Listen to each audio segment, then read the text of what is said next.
How to edit like नॉक्सकट। आप लोग नॉक्सकट की तरह एडिटिंग करना चाहते हैं, लेकिन आप लोगों को समझ में नहीं आता कि एडिटिंग की शुरुआत कहां से करूं। आज मैं आपको नॉक्सकट की ये वाली लेटेस्ट वीडियो का इंट्रो ब्रेक डाउन करने वाला हूं, जिससे आप लोगों को एक आइडिया मिल जाएगा कि नॉक्सकट अपनी वीडियो को कैसे एडिट करता है। और हाँ, इस वीडियो में मैं जो भी मटेरियल यूज करूंगा उन सबका लिंक मैं डिस्क्रिप्शन में दे दूंगा। तो लेट्स गेट इट नाउ।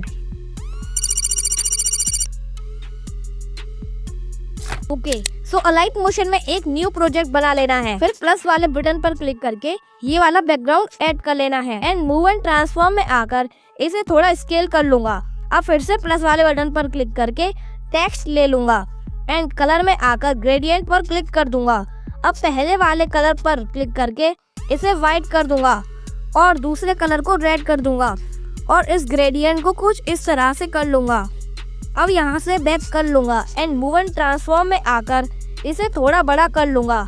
अब इफेक्ट में आकर ऐड इफेक्ट पर क्लिक करूंगा एंड यहाँ पर सर्च करूंगा स्मूथ बेवल और इसे स्टैंडर्ड सेटिंग पर ऐड कर लूंगा एंड इसकी रेडियस को 10%, डिफ्यूज एंगल को 360 एंड स्पेकुलर एंगल को 100% कर दूंगा एंड यहाँ से बैक कर लूंगा। अब दोबारा इफेक्ट में जाकर डीप ग्लो को ऐड कर लूंगा और ग्लो रेडियस को 0.310% कर दूंगा। प्लस वाले बटन पर क्लिक करके इस मैन पीएनजी को ऐड कर लूंगा एंड मूव एंड ट्रांसफॉर्म में आकर इसकी जी वैल्यू को -1200 के अराउंड कर दूंगा एंड इसे छोटा करके लेफ्ट में एडजस्ट कर दूंगा।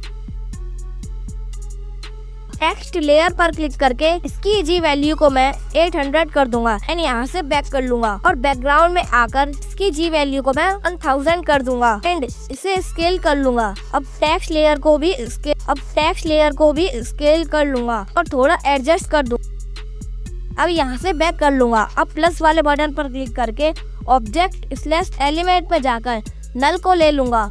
अब मैन वाली लेयर पर क्लिक करके यहाँ ऊपर से पेरेंटिंग लेयर पर क्लिक कर दूंगा एंड इसे नल से कनेक्ट कर दूंगा। ऐसे ही दोनों लेयर को नल से कनेक्ट कर दूंगा। अब नल लेयर में आकर मूव एंड ट्रांसफॉर्म में आकर इसकी जी वैल्यू को माइनस की तरफ बढ़ाऊंगा एंड इसे नीचे की साइड कर दूंगा। अब की फ्रेम देकर थोड़ा आगे आकर जी वैल्यू को प्लस की तरफ बढ़ाऊंगा। अराउंड इसे 200 कर दूंगा एंड एडजस्ट कर लूंगा। इस पॉइंट पर कैपकट लोगो को ऐड कर लूंगा एंड मूव एंड ट्रांसफॉर्म में आकर इसकी जी वैल्यू को 1000 से नीचे कर दूंगा एंड रोटेशन में आकर इसे उससे पहले वाले बटन पर 2 बार क्लिक कर दूंगा। फिर इस एंकर पॉइंट को इस जगह एडजस्ट कर दूंगा। अब रोटेशन में आकर इसे -90 डिग्री रोटेट कर दूंगा एंड एक की फ्रेम देकर थोड़ा आगे आकर इसे +32 डिग्री रोटेट कर दूंगा एंड इस पॉइंट पर इसे -22 डिग्री रोटेट कर दूंगा एंड थोड़ा आगे आकर इसे फिर से 0 डिग्री रोटेट कर दूंगा। ये वाले बटन पर क्लिक करके इसे डुप्लीकेट कर लूंगा एंड मूव एंड ट्रांसफॉर्म में आकर इसे 900 के अराउंड कर दूंगा और थोड़ा स्केल भी कर लूंगा एंड इसे फिर से डुप्लीकेट कर लूंगा और इसे राइट की साइड एडजस्ट कर दूंगा। अब पहली लेयर पर क्लिक करके थोड़ा आगे आकर एक की फ्रेम देकर शुरुआत में आकर इसकी ओपेसिटी को 0% कर दूंगा एंड सेम प्रोसेस दोनों लेयर के साथ भी करूंगा, बट सभी लेयर्स के की फ्रेम को अलग अलग। इस पॉइंट पर नल लेयर में आकर एक की फ्रेम देकर उससे पहले कैपकट की सभी लेयर को नल लेयर के साथ कनेक्ट कर दूंगा। अब नल लेयर में की फ्रेम देकर थोड़ा आगे आकर इसे जूम आउट करूंगा एंड इस पॉइंट पर ये वाला बैकग्राउंड ऐड कर लूंगा एंड अब मूव एंड ट्रांसफॉर्म में आकर इसकी जी वैल्यू को -1000 कर दूंगा एंड थोड़ा स्केल करके साइड में एडजस्ट कर दूंगा।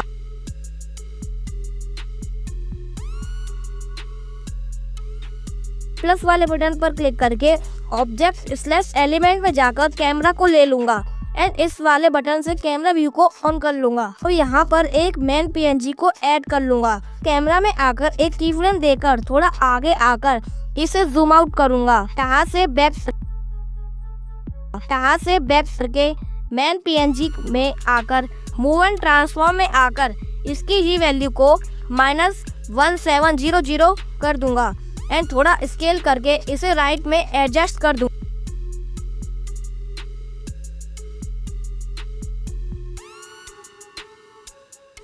इस पॉइंट पर ये वाला पीएनजी ऐड कर लूंगा।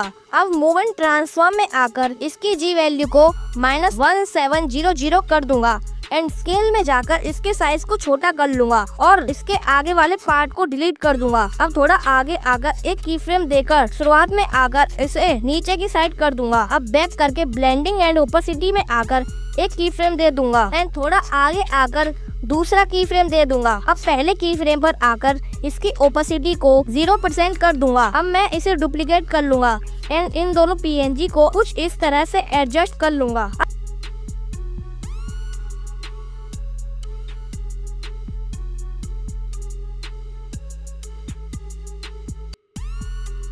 अब इस पॉइंट पर मैं राउंडेड रेक्टेंगल को ऐड कर लूंगा एंड मूवमेंट ट्रांसफॉर्म में आकर इसकी जी वैल्यू को -1500 के अराउंड कर लूंगा। इसके साइज को इतना करके एडजस्ट कर लूंगा।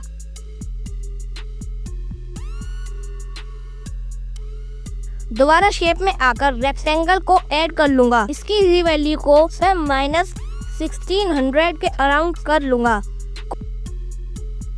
कुछ इस तरह एडजस्ट करने के बाद इफेक्ट्स में आकर गॉसियन ब्लर को ऐड कर लूंगा। स्ट्रेंथ को 1.200 कर दूंगा एंड दोनों रेक्टेंगल को सिलेक्टेड करके इस थर्ड वाले बटन पर क्लिक कर दूंगा। अब एडिट ग्रुप में आकर राउंडेड रेक्टेंगल के कलर को थोड़ा रेडिश कर दूंगा।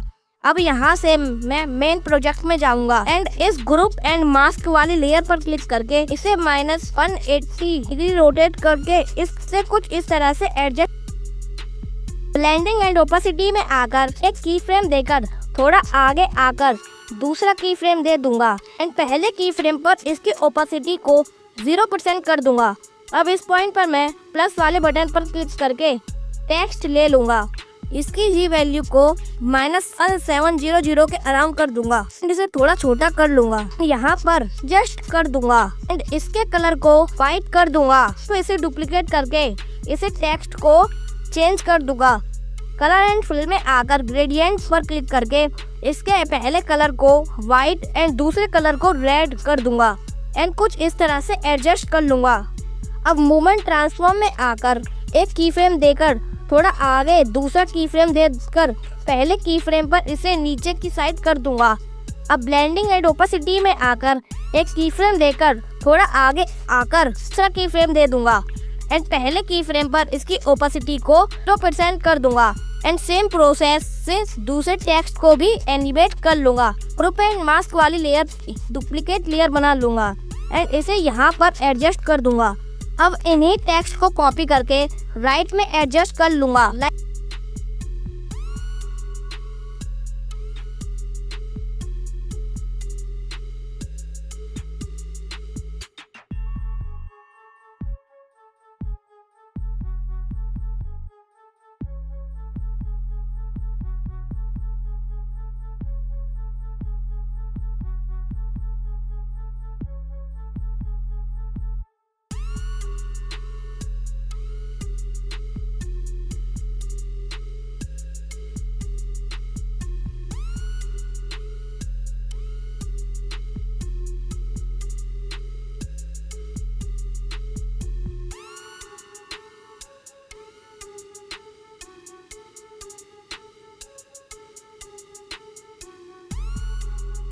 अब कैमरा में आकर एक की फ्रेम देकर थोड़ा आगे आकर इसे लेफ्ट की साइड कर दूंगा। अब इस पॉइंट पर मैं ये वाला कैरेक्टर ऐड कर लूंगा। इसकी जी वैल्यू को -1300 कर दूंगा एंड थोड़ा छोटा करके मिडल में अच्छे से सेट कर दूंगा। अब प्लस वाले बटन पर क्लिक करके टेक्स्ट लिख लूंगा एंड इसको मैं कैरेक्टर के नीचे कर दूंगा एंड स्केल करके एडजस्ट कर लूंगा और इसके कलर को व्हाइट कर दूंगा। अब एक की फ्रेम देकर थोड़ा आगे आकर दूसरा की फ्रेम दे दूंगा एंड पहले की फ्रेम पर इसे नीचे कर दूंगा। अब ब्लेंडिंग एंड ओपेसिटी में आकर एक की फ्रेम देकर थोड़ा आगे आकर दूसरा की फ्रेम दे दूंगा एंड पहले की फ्रेम पर इसे 0% कर दूंगा एंड ऐसे ही और टेक्स्ट लिख लूंगा एंड उन्हें भी इसी तरह से एनिमेट कर लूंगा एंड इसे एक्सपोर्ट कर लूंगा एंड ये है फाइनल रिजल्ट।